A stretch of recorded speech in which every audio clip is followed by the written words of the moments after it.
ауылдағы азаматтардың өмір сапасын арттыру біздің кандидатымыздың негізгі басымдықтарының бірі. Үшін өмірін қиған, сотталған, ұрылған, соғылған әріптестерінің аманатын арқалап келіп тұрмын. Қазақстан жер қойнауы бай, бірақ жұрты кедей мемлекет. Бұл мәселеге қатысты айтатынымыз, ауылдағы азаматтардың өмір сапасын арттыру біздің кандидатымыздың негізгі басымдықтарының бірі. Бірнеше нақты ұсыныстар бағдарламаға кіргізілген. Біріншіден, ауылдық жерлердің инфрақұрылымын дамыту. Ауылдық жерлердегі өмір сүру сапасы сапалы ауыз сумен қамтамасыз етуден басталатын түсінікті.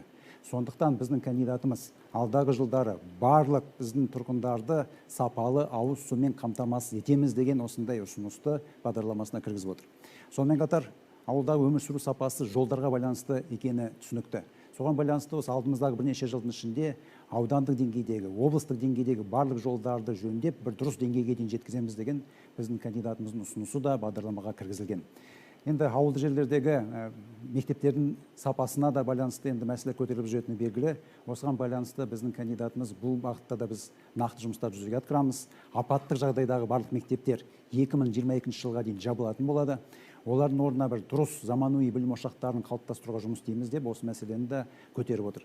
Сонымен қатар ауылды жерлерде медициналық қызметке қолжетімді қамтамасыз ету де бұл енді біздің тұрғындарымыздың, ауылды жерде тұрып жатқан азаматтардың көтеріп жүрген мәселелердің бірі.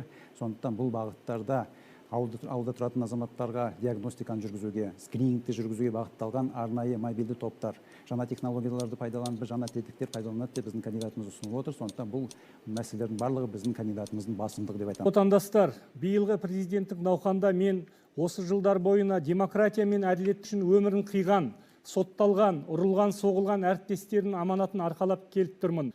Мен сол мұраттарға адал боламын. Қазақстан жер қойнауы бай, бірақ жұрты кедей мемлекет. Бізде бәрі бар, бірақ бізге үш нәрсе жетіспей тұр. Біз соларға қарай ұмтылуымыз керек. Олар бостандық, шындық, әділеттік. Осы құндылықтардың жоқтығына біз сынап жүрген биліктің өзі кінәлі. Халқымыз соншалықты зәру болып келген киелі үш қағидатты халықтың өзіне қайтаратын уақыт келді. Мен сайлау науқаны барысында саяси реформа туралы бас айтамын. Кейбір идеяларым революциялық сипатта қабылдануы мүмкін, бірақ шындықтан қашып құтылмайсың. Қазіргі заман мен қоғам талабы сондай. Біздегі барлық кемшілік жүйелі сипат алған. Сондықтан қалыптасқан жүйені өзгертпей еш нәрсе де өзгермейді.